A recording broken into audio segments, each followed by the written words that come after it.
Welcome to another edition of the Willie Bragg Show. I'm your host, Willie Bragg. I hope each and every one of you are doing well on this November 1st, 2024. And I hope everybody had a great time at Halloween last night. You can see I'm still in the living room of the Collins family on Dark Shadows at the new house, the one that was built in 1795. Actually, just kidding. That is their living room, but I'm not in it. It's really just a set in the background. I'm not up there in the false town of Collinsport, Maine. I was playing a lot of Dark Shadows this past month. I'm a big fan. So anyway, how are you all doing today? I am doing okay. I was going to do another live stream, but something came up to my attention, so I decided to have this discussion and kind of combine a couple of subjects together in terms of the election and what Donald Trump said about Liz Cheney. So, and I was going to talk about Liz Cheney anyways, so it kind of fits in. So, Miguel, how are you doing today? We got Miguel over here. We got Warren, and he said, "Let's go." Don't you worry, my friend. We're going. We're going. So greetings, Chuck. I mean, excuse me. Yeah, Chuck. Chuck, Intergalactic UFO. Greetings, Warren, and greetings, Miguel. Let's see. We have here. I'm scrolling on down. What do you say, Chuck? You said, did we follow through the Miami Vice riff again? I don't like to look at it as a Miami Vice riff. I didn't really care for Miami Vice in the 80s. I was not a Don Johnson fan. But anyway, maybe I might do another countdown to add it there. I don't know. Just kidding. I'm just kidding. So let's see. We have Around the World with D and Friends. How are you doing today? And let's go ahead and discuss what we're going to discuss. And we're going to discuss Donald Trump, Kamala Harris, and Dick and Liz Cheney. But what I'm going to do is I'm going to share with you a tweet that I wrote at dinner while I was at Denny's, a place I never visit. So, actually, I actually wrote this on Facebook, but I had to kind of edit myself because even though I had unlimited characters, I have to kind of scrunch it down so everybody gets the gist of what I'm saying. Because anyway, I'm just kind of weird like that.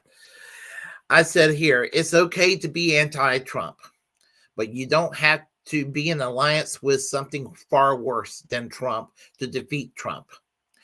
Dick and Liz Cheney are far worse than Trump, and they were praised by the late Rush Limbaugh. They still share his same politics. Remember that. So this is where we're at right now. I mean, I have to stress this, that right now you have basically Democrats embracing people who were pretty much being embraced by Rush Limbaugh 20 years ago. And then you got loony bin people on the right thinking that the Democratic Party is further left than it's ever been. I mean, it's crazy. It really is. I mean, I sound like a broken record saying this. But I have to go and say this until people accept what I have to say, until it becomes a matter of public record on what I'm saying is the damn truth. Because I can't stand it when people will say things that are obviously a gigantic falsehood and it be accepted as conventional wisdom. So we have, Tuesday, we have a presidential election. And as every one of you know,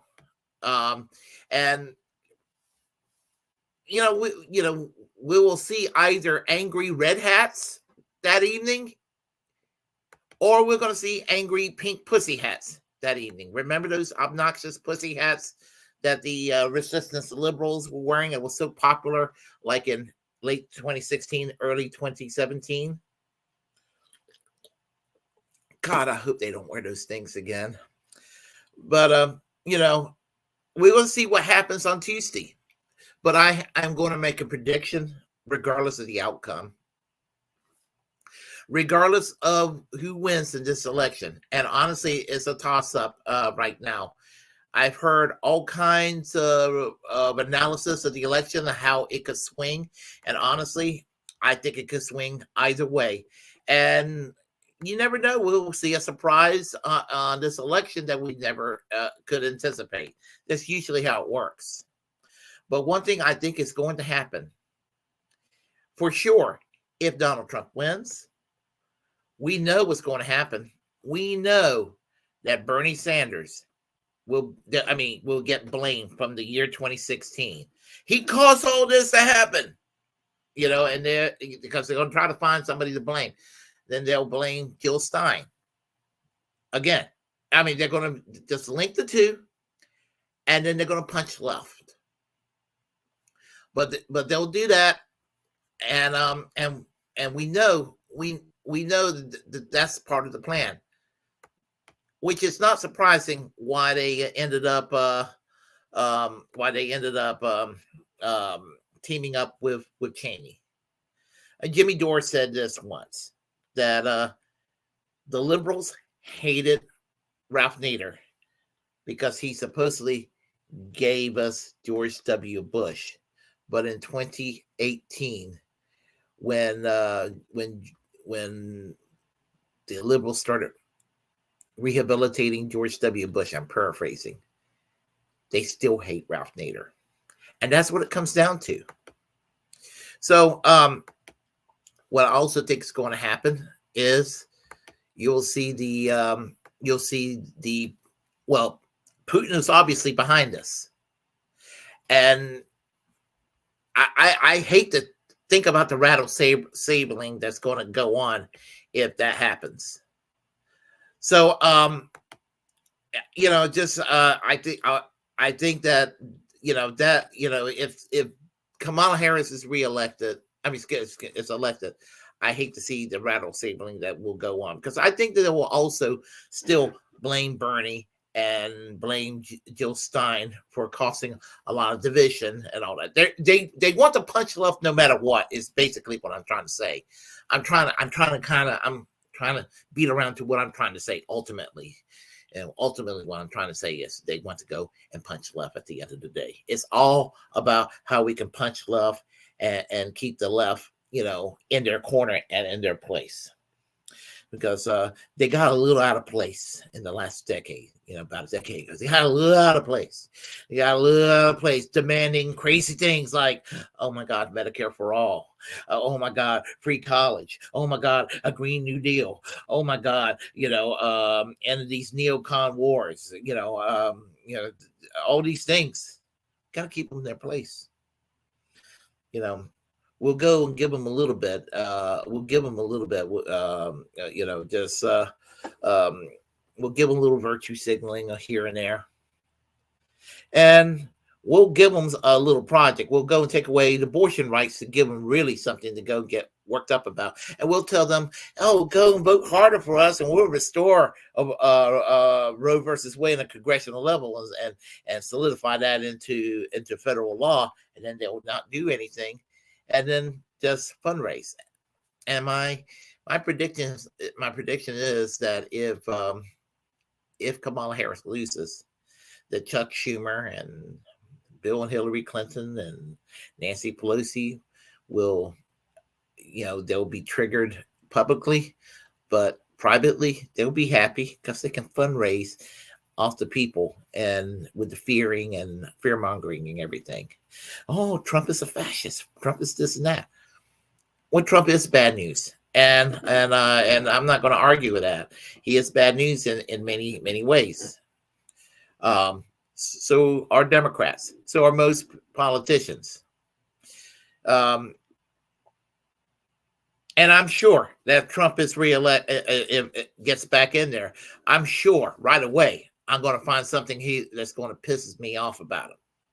So anybody who thinks that there's any Trump sympathy, they don't know what I don't like people who give tax cuts to the wealthy. I don't like people who sit there and deregulate on the side of corporations and people who are like overtly anti-union. People who goes and drone strike and a military general, an Iranian military general by the name Qasem Soleimani in Baghdad. All these things, Trump did those things. He did those things. So anybody who says I'm a fan of Trump, they don't know what they're talking about. But you know what? I don't like it when he does these things. I don't like it when Bill Clinton do these things. I don't like it when Barack Obama do these things. I don't like it when Joe Biden do these things, and I'm not going to like it when Kamala Harris do these things. That's what I'm trying to say. So the thing about it is that the Democrats respect Dick and Liz Cheney more than the left. That's what it comes down to. And so they're all upset over Trump's nasty words today. What are those nasty words? Well, according to the Associated Press, Harris assails Trump. Let's see here. Hold on. We have it? Yeah, we do. Okay. Harris assails Trump for saying Liz Cheney should have rifles shooting at her. That's what apparently is what Trump said. Madison, Wisconsin, Kamala Harris said Friday it was disqualifying for Donald Trump to say former Representative Liz Cheney, one of the former president's most prominent Republican critics, should have rifles, quote unquote, shooting at her to see how she feels about troops to sending troops to fight. Now, I'm going to say this. As somebody who hates Liz Cheney and hates her more than I could ever hate Donald Trump, that's not a nice thing to say, you know. So those words referencing what he said about her, that's kind of, I wouldn't even go there with Liz Cheney. Sent her to the Netherlands, sent her to The Hague for crimes against humanity, and her worthless dad, little Dick Cheney, into The Hague for crimes against humanity. Put him behind bars. I'm good. You know, that's the punishment that needs to take place. But what he said, that was not right. But I don't blame Trump for hating Liz Cheney. I'm with Trump on the hatred against Liz Cheney. I'm not with Trump, the candidate, but I do share his hatred toward Liz Cheney. I make no apologies about that. The Democratic vice president has campaigned extensively with Cheney, especially in the blue wall battleground states that makes her strongest path to victory on Tuesday, while Trump has been going after the former Wyoming congresswoman and her father, former President Little Dick Cheney, over the Iraq war and U.S. military intervention abroad. You all remember how the hatred of Cheney, that Dick Cheney was 20 years ago?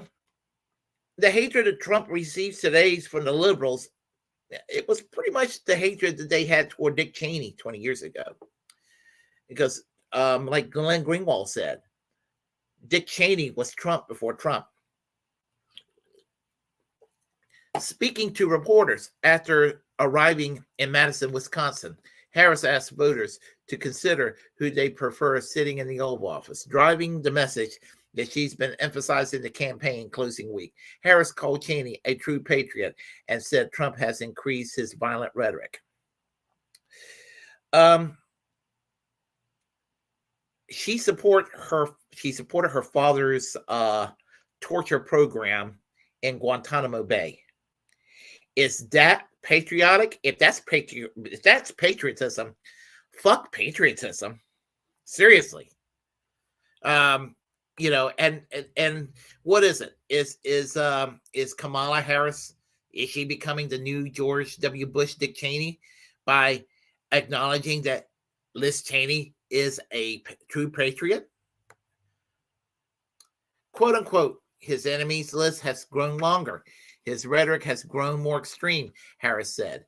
And he is even less focused than before that he needs, and he is even less focused than before on the needs and the concerns, the challenge facing the American people. That's fine coming from an administration that did next to nothing for victims of Hurricane Helene. But, you know, if the Ukraine and Israel ask for money, guess what? The wallet opens up and there is money Lots and lots and lots and lots and lots and lots and lots of money to be given. But, but when it comes to the American people, we can't afford it. You know how it goes. Trump and his allies says his comments being misconstrued. They said he was arguing that Cheney is a war hawk, and she is a war hawk, but would be less supportive of using military if she had to fight in wars herself.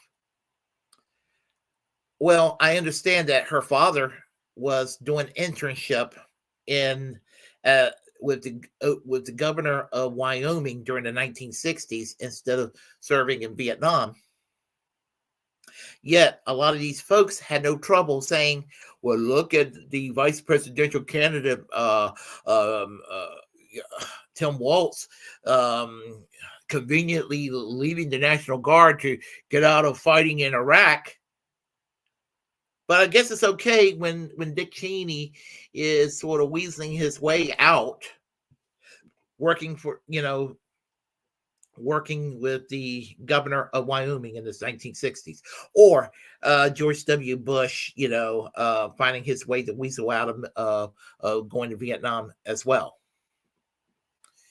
If she gave Liz Cheney a gun and put her into battle facing the other side with guns pointing at her, she wouldn't have the courage and the strength or the stamina to even look at the enemy in the eye, quote unquote, Trump said during the rally in Warren, Michigan. Trump is not known for his diplomacy. And people need to know that in context, or put that into context. I don't think Liz Cheney's life is in danger or anything like that. He's a loose cannon. We all know that. I mean, why are we even surprised that Trump says fucked up things anymore? Honestly.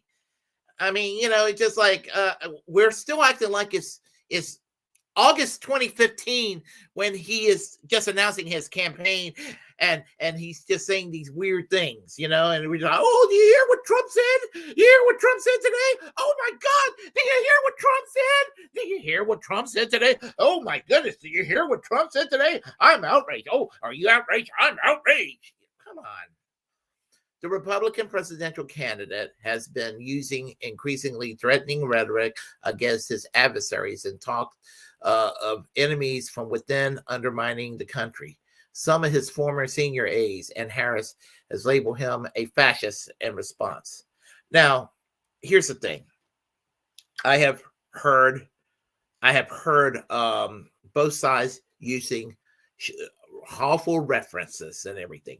I'm no fan of Anna Kasparian, and I saw her and Shank going at it the other day. And on one hand, fuck Anna Kasparian for trying to for sucking up to Ben Shapiro and all those folks. But I will agree somewhat with her in the sense that I think that Trump is kind of authoritarian. She didn't say this. I'm saying this. I wouldn't call him a fascist any more than I would call anybody else. I wouldn't call him a fascist any more than I would call Joe Biden or Kamala Harris or anybody else a fascist. George W. Bush and Dick Cheney might be the biggest fascists around because they're the ones that have used the deep state the way that exists now against the American people. The Department of Homeland Security using the USA Patriot Act. We're all being monitored. We're all being surveillance, and all this. And yes, each new administration will add something of their own to the authoritarianism that has been growing and festering since the days of Bush and Cheney, with no reversal in sight.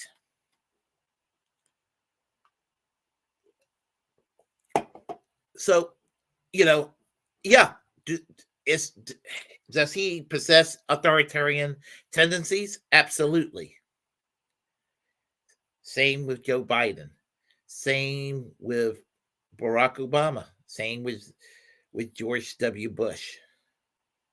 They all have something authoritarian. I would say this. Maybe if you don't want to use the word fascist to describe any of these folks, I have said this in the past. I said, I'm not part of the authoritarian left. I'm not part of the authoritarian right. And I'm not part of the authoritarian center. And what we have here in America is the authoritarian center ruling things.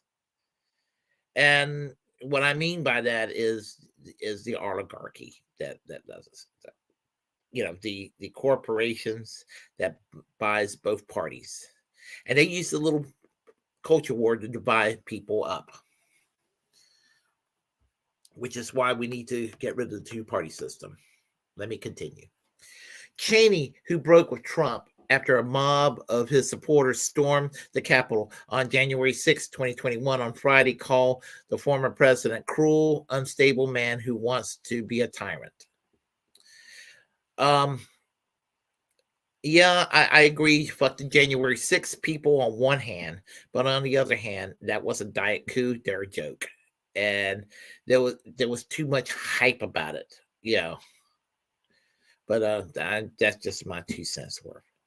Trump has ramped up his his critique of the Cheneys in the swing state of Michigan, where he is competing with Harris for the vote of Arab Americans opposed to the U.S. backing of Israel offensive in Gaza after Hamas October 7th attack and its subsequent invasion of Lebanon. At the event like Thursday in Arizona with former Fox News talk host Tucker Carlson, Trump was asked whether it was strange to see Cheney campaign against him. The former Congresswoman has vocally opposed Trump since January 6, 2021, attacked the U.S. Capitol, endorsed Harris joining the vice president at the recent stops as they tried to win over Republicans disaffected with Trump. Trump called Cheney a deranged person. He's right about that. And added, but the reason she couldn't stand me is that she always wanted to go to war with people. If it were up to her, we'd be in 50 different countries. And he is definitely right about that. The former president continues, she's a radical war hawk. Let's put her with a rifle standing there with 9 barrels shooting at her. Okay, let's see how she feels about it. When the guns are trained on her face. Now, again, I don't endorse that kind of rhetoric. I don't. But that's him. That's Trump saying this shit. It's not a threat. It's just him being an asshole, a bombastic asshole. That there are war hawks when they're sitting in Washington in a nice building saying, "Oh, gee, let's send 10,000 troops right into the mouth of the enemy," Trump said. And and the thing about it is, Trump is not a peacenik or anything like that. Let's not get it construed, But there was slightly less war under Trump, and COVID was partly part of it, and it was also partly accidental. There was the resistance liberals and the never Trumpers and the Trump people were fighting amongst themselves. There was a lot of disarray going on. Again, Glenn Greenwald commented on that, and that made sense too. And plus, people were fatigued of war. So I think that the national impulse was, let's stop it with the neocon wars, and that sentiment still exists today. It exists, and people are tired of it. They're tired of it when it's being done by Bush and Cheney. They're tired of it when it's being done by Biden and Harris. People are tired of this shit. Just saying.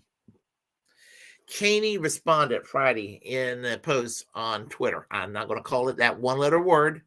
This is how dictators destroy free nations. They threaten those who speak against them with death. We cannot entrust our country and our freedom to a petty, vindictive, cruel, unstable man who wants to be a tyrant. Well, Liz, your dad was already vice president, acting as president for 8 years. One prominent Trump critic, former Republican Congressman Joe Walsh, argued the former president's comment had been taken out of context and that Trump was not calling for Liz Cheney to be executed in front of a firing line, quote unquote. And I don't think he was calling for that either, by the way. And listen, I don't support Trump's position on capital punishment, just to make things clear. And he is passionately for the death penalty, and I am passionately against the death penalty. Just want to make that clear, folks. In Trump's typical stupid, ugly fashion, he's trying to make a point about Cheney's stance on war, Walsh said on Twitter. And I think that's kind of sums that up. Ian Sams, a spokesperson for the Harris campaign, suggested that Trump was talking about sending a prominent Republicans to a firing squad, and you have Vice President Harris talking about sending one to her cabinet. This is the difference in the race. I don't think that Trump was saying, you don't have to like Trump to say what I'm going to say, but I don't think that Trump was saying these things. Trump said he was making a point about Cheney's foreign policy record. Quote, unquote, I keep saying that. She wanted to go to war with everybody because she, like Kamala Harris, is a stupid person. Trump said of Cheney in Michigan, quote unquote, again, it's easy for her to say she wants to start wars for the comfort of her nice home. Earlier during the stop at a restaurant in nearby Dearborn, he called Cheney, quote unquote, a coward and said, quote, she'd be the first one to chicken out, unquote. If put in the battlefield, women were not allowed to serve in direct combat roles until 2013, when Cheney was 47. His spokesperson, Caroline Levitt, said in comments that were being taken out of context, calling the controversy the quote unquote the latest fake media outrage. Yeah, I'd go along with that. I do.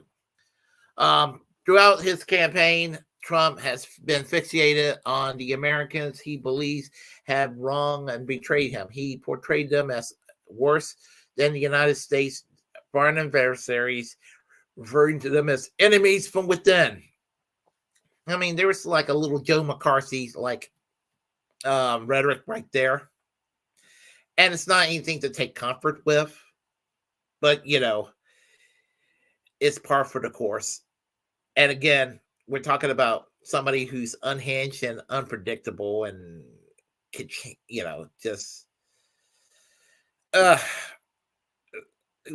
we're talking about somebody who's not really all that competent in running things. He's threatened to use the federal government, including the military, to go after them. And he has repeatedly threatened long-term prison sentences for those involved in unscrupulous behaviors in this election, including political operatives, donors, and elected officials. He said, and here's the thing. The U.S. Department of Justice had kind of done the same thing. And it's weird. If Trump does this, it'll be fucked up. It's fucked up. That's kind of being done by the Biden administration in many ways. But none of this was done to the Bush people, where they needed to go after the Bush people. Literally. They needed to go after them and arrest them and put them in jail. And they will never be put in jail. He said he labeled them the enemy from within.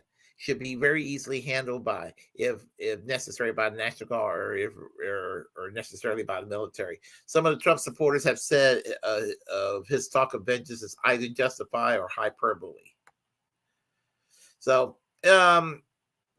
yeah, and for those that do take his words literally in a supportive way, like in an affirmative way, like, yeah, let's go crack down on what they perceive as the left, fuck those people. Fuck those people 100%. But as far as it being hyperbole, I kind of think it is. People, the rhetoric of people these days is just so off the chain, you know. And we have a lot of checks and balances. And as imperfect as the United States is, and I'm the first to tell you how imperfect this country is. God, this country is so imperfect. The things that we should be doing, we don't do, and the things we should not be doing in the year 2024, we are busy as hell doing it. So, we're busy as hell.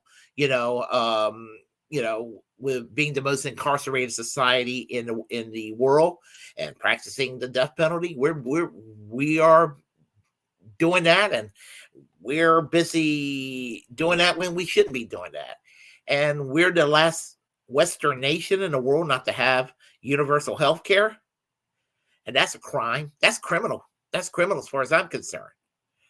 And, why the hell are we going out our way trying to cause World War III? I'm not saying that I'm the great foreign policy person to talk to. But there's got to be a better way than the present course of just it's like everything the United States and NATO is doing is just encouraging this shit. And they've been trying to go and trigger Article 5 of NATO's charter for a while. And they're trying to find a sneaky lawyer's trick way of doing this. And I hope to God they don't get their way. But I think that one of these days they might, and I hope that I'm wrong. I hope I'm wrong. And I'm not like opposed to this war because I favor the other side. I'm like thinking that Putin is based or something. Although I'd rather hang out with Putin than to hang out with Hillary Clinton or hang out with Benjamin Netanyahu any day. Putin is cooler than Clinton. Putin is cooler than Netanyahu, but I'm no fan of Putin either. I just don't want any mushroom clouds, and I'm considered crazy for not wanting mushroom clouds. And they're trying to give us mushroom clouds. Come on, stop it. Stop this shit. That's all I have to say when it comes to the foreign policy thing. So anyway, I think it was words taken out of context with regard to Donald Trump. Not nice words. I wouldn't have said it myself. We don't know how this election is going to go. It's going to be firecrackers. We know that. Figuratively speaking. And we'll see how things, as I said, will go. So on the chat line, we have Desert Mantis. I accept you, Willie. Thank you. Thank you. We have Daniel Berry Sports Highlights.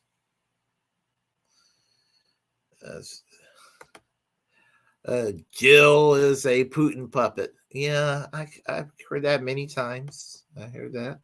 Willie is wearing his Alinsky shirt today. Only Willie is classier. It was his collar and chest pocket. Oh, my phone. Let's see. Game.film, how are you doing? I think I'm going to do what you did the other day when I vote Tuesday. I might just take a picture of how I'm going to vote. If I can remember it, I will. Snipe Hunter. Hi, people. Kim says, hi, everyone. Okay, and let's see, who else do we have? Lloyd Trackwell. Have you made a prediction? It's 50-50 right now. as I said, I keep hearing polls right now from all directions, so it's hard to say how everything's going to turn out. I do think that Michigan is going to be the state that's going to be really the state to watch out for. I will say that much. Yeah, there are other states out there. Pennsylvania, you have to watch out for. You have to watch out for Arizona. You know, you have to watch out for some of the states and everything. Everybody says North Carolina. And the only thing about North Carolina that could swing in Kamala Harris' favor is the crazy Republican candidate running for governor. He's an African American by the name of Mark Robertson, who hates Black people. Who calls himself, he literally calls himself a Black Nazi. Which, yeah, that's crazy and stuff. That could hurt Trump in North Carolina. I ultimately still think that Trump is going to win North Carolina, but I do think it's going to be a shoe-in for Josh Stein, who is the Democratic governor in this race. Georgia is hard to say. I think that Georgia is going to probably go to Trump. I think that Michigan, because of the Arabic population in Michigan, people want to say the Muslim population in Michigan, and that's a little bit presumptuous. It's a little bit bigoted to assume that just because somebody's Arab, they're going to be Muslim. Most Arabs are Muslims, but there are Christian Arabs too. And both Christian and Arab Muslims are not particularly happy with what's going on in Gaza. So it's very possible that there will be a lot of non-votes on one hand, and there might be Jill Stein may actually get some votes in Michigan. And somebody will be like, well, that cost Trump to win the election. No, what cost Trump to win the election is Joe Biden and Kamala Harris fucking up. Doesn't have to be this way. Sucking up to Liz Cheney, sucking up to Dick Cheney. That's the thing not to do. And Democrats seem to take delight in doing things that they shouldn't be doing. I'm rooting for Kamala. We cannot reward. I'm rooting against Kamala because we cannot reward the Democrats. Here's where I am when it comes to third-party voting. I vote third party, and I'm going to get accused of being harm reductionist on one hand. On the other hand, some people accuse me of being an accelerationist. But what I am is probably a soft accelerationist. I may do a video on that, by the way.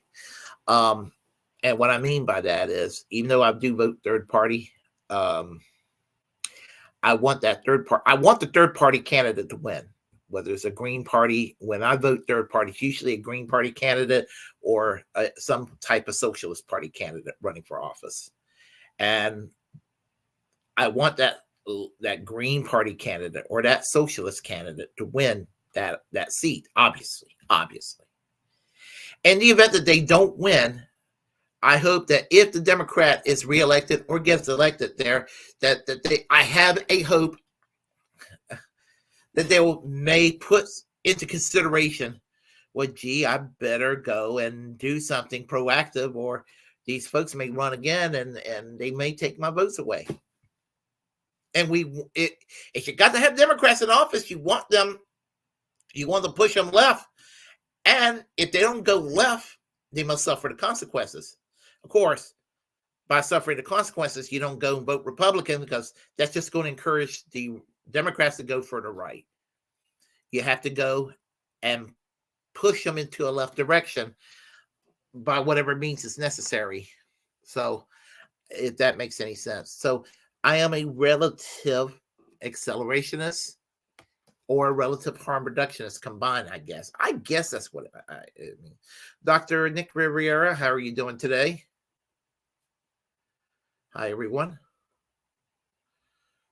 Let's see. No healthcare is truly criminal, and that is correct. My prediction is that this year's is an equivalent of 2016 for this decade. Miguel, you're absolutely right.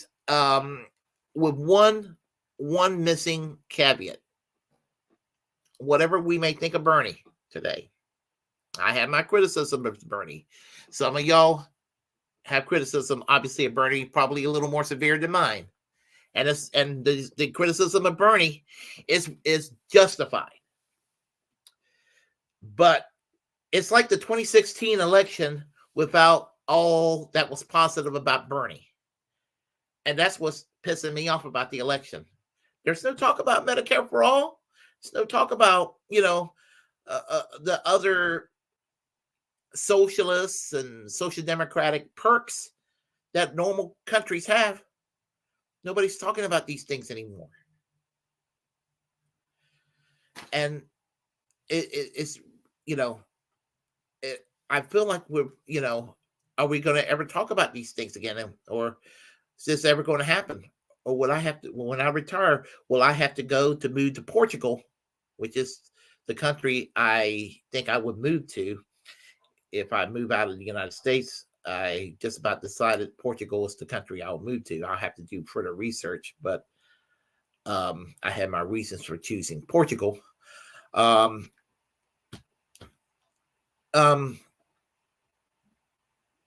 fact that we don't have these neat ideas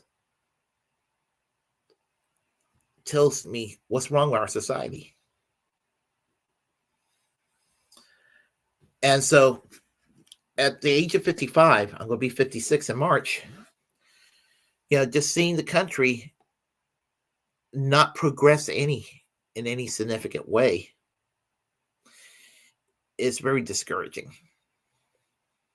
To see what the idiots that we have elected in this country and the idiots that's in media today. I mean, it's on television, on radio, many on the internet, that's on non-independent media, and even some on the so-called independent media. It's just sad where we're at. Discouraging. As it's 2024, and I'm looking back in 1994 when I got very radicalized, extremely radicalized, and I'm thinking to myself, gosh, America's not that much better today than it was in 94, significantly worse. I'm thinking, man, what the hell? So, I think that Arizona probably is going to go to Trump. I don't know about the Senate going to Carrie Lake or not, but if she loses, she's going to sit there and whine how she was cheated. I'm going to hate having to hear her whine and moan for the next 2 or 3 years about that. Let's see. It's 50-50. I'm in orbit and I can see the bad. Kamala Harris going to lose. Oh, wow. You don't have to have Dems in office. It's really surprising they haven't joined the Whigs in obscurity. It is surprising. But here's the thing. If the Democrats disappear, something obviously will have to replace it. Whether it's the Green Party or whether there's going to be a progressive party that's not in existence yet replacing it, a Labor Party or some kind of something. We don't know yet. I suspect that it would be, I suspect that the Working Families Party, if they get their act together, that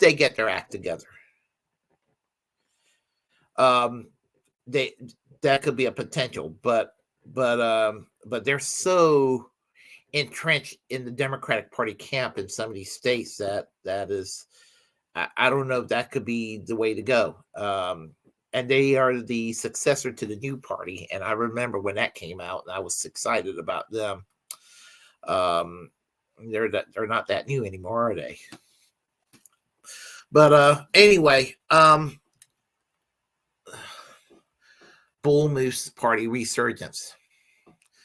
We could use a Bull Moose Party today. I suspect it'd be called a Progressive Party. There'll be another stab at that term. There'll be a it'll be called the Progressive Party, or it'll be, or they'll try to find a term. They'll try to find a new name or what have you. Or they'll try to find something that'll be a little bit different. They'll probably call themselves like the Progressive Justice Party or something like that. I could see them doing something along those lines if they did that. Not those exact words, but something that kind of would have that theme to it. The progressive, the People's Progressive Justice Party or something like that. I don't know.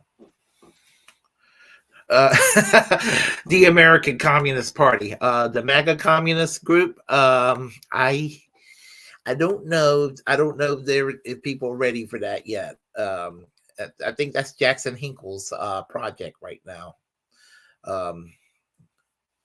So anyhow, if you like what you heard, please press. Oh, before I do say my closing remarks, Tuesday, Braglands, we will have an election special. We may have some guests. That night, me and Jimmy, we may have a couple of people joining in.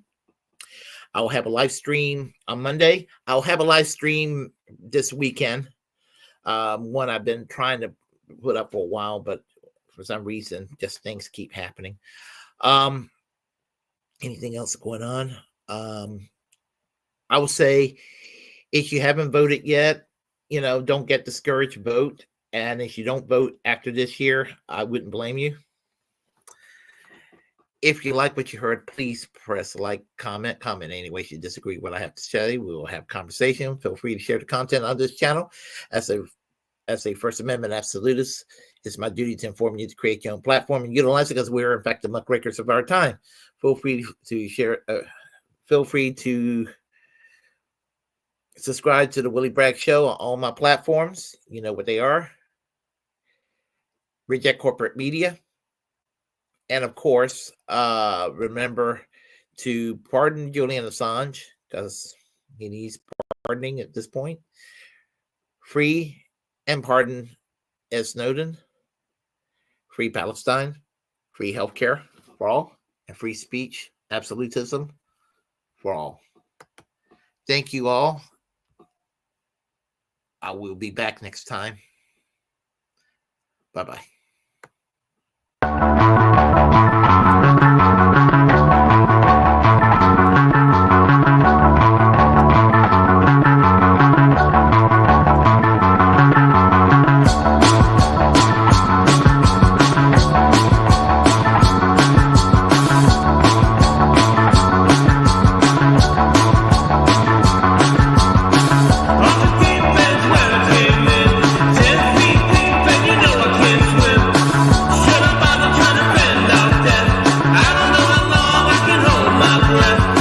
Useless